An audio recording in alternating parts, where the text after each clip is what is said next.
ஐயா ஆளுநர் அவர்களே, நம்ம இளைய தளபதி விஜய் அண்ணா இன்னைக்கு ஆட்சி அமைக்கிறதா சொல்லி நிறைய பேருக்கு சொல்லியிருக்காரு.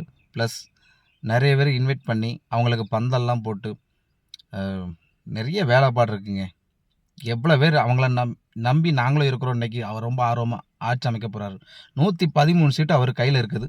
நீங்கள் அவரை கூப்பிட்டு அவருடைய ஆட்சியை கையில் கொடுத்தா உங்களுக்கு என்ன? உங்களுக்கு அதில் என்ன வஞ்சிக்கிறேன்? அப்போ நீங்கள் வேறு யார் பேச்சாவது இல்லை யாரோடைய தூண்டுதலையாவது இப்படி பண்ணுறீங்களான்னு தெரியல. தயவு செஞ்சு பண்ணாதீங்க.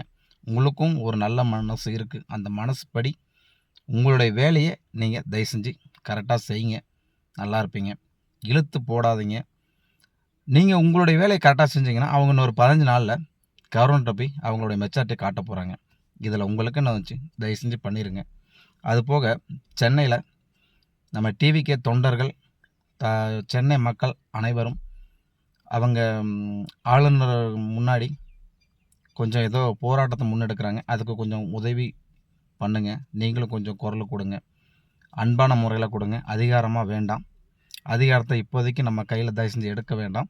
அது விஜயண்ணா பார்த்துக்குவாப்பில். அன்பாக பார்க்குறதையோ அல்லது பேசுகிறதையோ ஏதோ ஒன்று அது விஜயண்ணா பார்த்துக்குவாங்க. அவங்களுக்கு ஆதரவாக நம்ம அன்பான முறையில் நல்ல முறையில் நம்ம கொஞ்சம் சப்போர்ட் பண்ணுவோம். கொஞ்சம் பண்ணுங்கள். சென்னையில் இருக்கிறவங்க போய் தயவு செஞ்சு பண்ணலாம். திரும்பவும் சொல்கிறேன், ஆளுநர் அவர்களே, உங்களுக்கும் உங்கள் மனசுப்படி கொஞ்சம் நல்லது பண்ணுங்கள். அப்புறம் நான் வீடியோ போட்டால் சிலவனுங்க வயிற்றெரிச்சலில் குமுறானுங்க, கதறானுங்க. டேய் தற்குறி, உங்களுக்கு சேர்த்தாண்டா பேசிக்கிறேன். உங்களுக்கு சேர்த்தான் பேசிக்க. ஏன்டா உங்கள் மர மண்டைகளுக்கெல்லாம் புரிய மாட்டேங்குது. எதுக்கும் கழுவி ஊற்றுங்கடா.